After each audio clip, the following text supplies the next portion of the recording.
Welcome back. I'm feeling really good right now, and that might be because I just took some Dayquil, but I think it's because I just got a draw against an international master. This is my first update for round 2 of the 2022 Chess.com Daily Chess Championship. It's a really long tournament name, but these are daily games. I barely made it out of round 1, if you will remember. I had two simultaneous games against international master Valeriy Grinev. Is probably not how you say his name, but I apologize. And this is the first game, not the one that I got a draw. In this one, despite my better instincts, I opened with the Sicilian defense. I don't normally play that.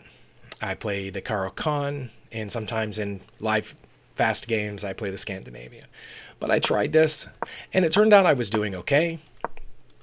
I didn't remember all the best moves, but I made moves that seemed reasonable, not too blundery, if you know what I mean. And we reached this position where we had traded off the knights. Both of us had castled, and my opponent has a battery coming down the middle here. But I think we're both in a pretty good position. You'll see the evaluation shows us fairly close to 0. And my opponent moved the king over. I'm not sure why.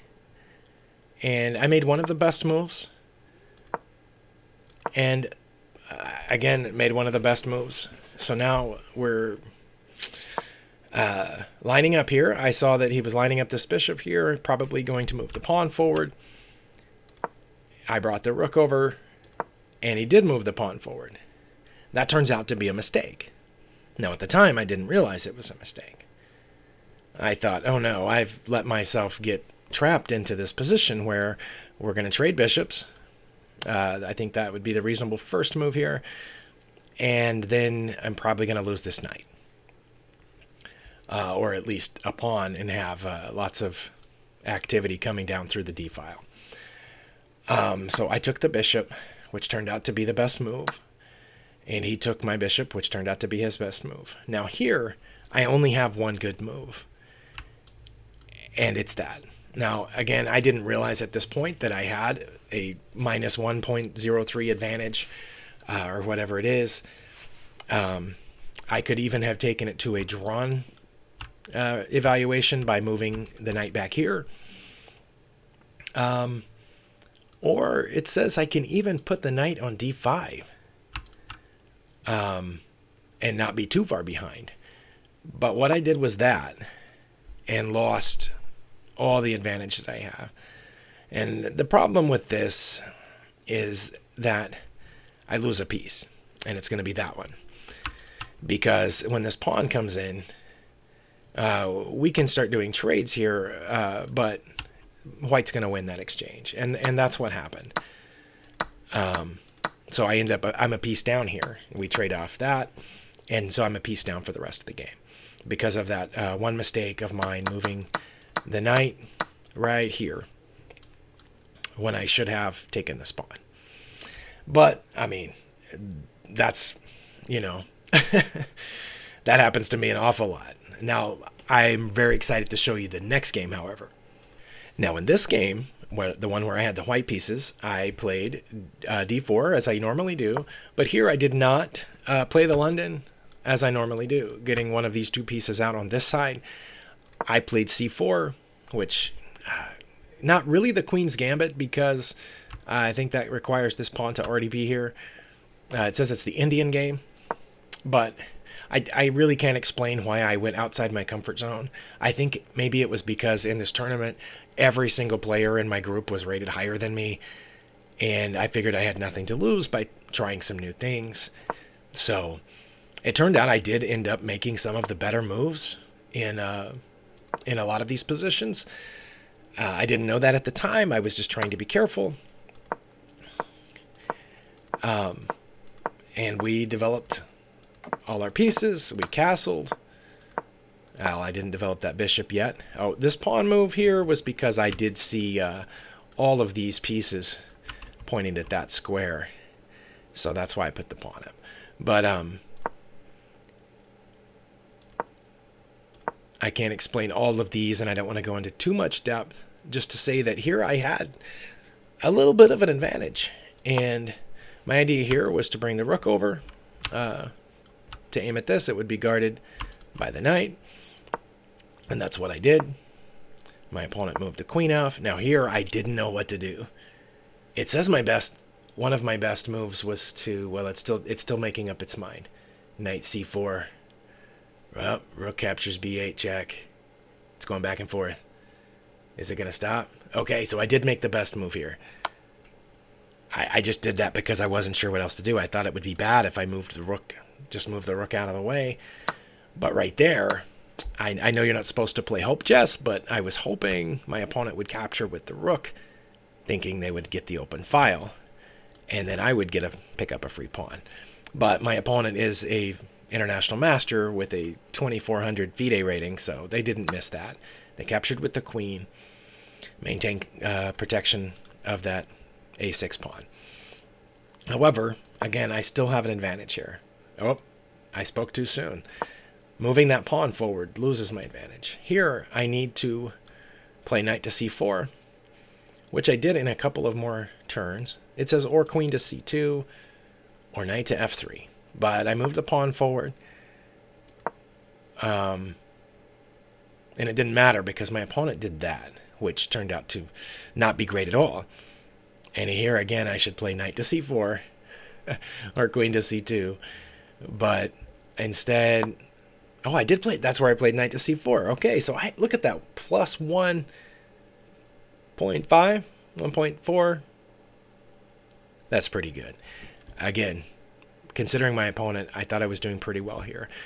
My idea here was, I mean, obviously, if they want to trade off the knight for the knight, that's fine, and then I will have a bishop sitting pretty right there. And if they don't want to trade, I could trade with them, doubling the pawns here, and these two pawns would be doubled.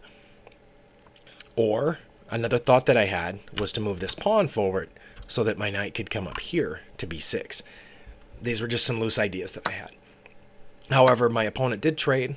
I got a bishop in a good position. As you can see, I still have an advantage. I didn't know it. They were approaching move 20. That is because this pawn was hanging. Once I moved my knight, this bishop was pointing at this pawn, but I had to complete the trade first. So once the trade was over, my opponent protected that pawn. I think both of us... Oh, that turned out to not be a good move at all.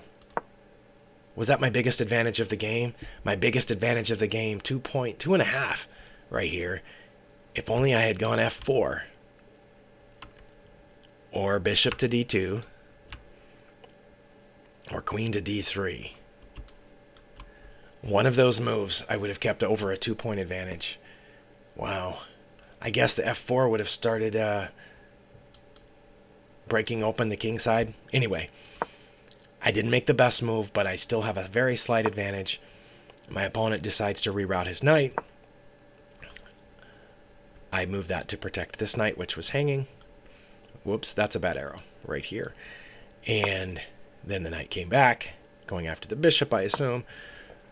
I moved the knight so that my queen could help protect the bishop, but also I had an idea to move my knight this way and bring it over here. Which I eventually did get to do, but first my opponent does this, so I thought I can block off this file by moving my bishop there. But my opponent wanted to do that. It says I shouldn't have taken. I should have put my knight back here. Oh, that would have been a good idea. That way, if he did take, then I could put my knight in there. That would have been nice. I didn't see that. I just traded because I wasn't sure what else to do. Continued with my plan with the knight over here on the king side. That I pretty much had, I agree. I mean, I just accepted I was going to lose that pawn. There's not much I thought I could do about it. It says I can bring this rook up, but I decided to go ahead with my plan, which I did. And fortunately, my opponent went with my plan too, instead of what they should have done, which is go ahead and take this pawn. They moved their bishop instead.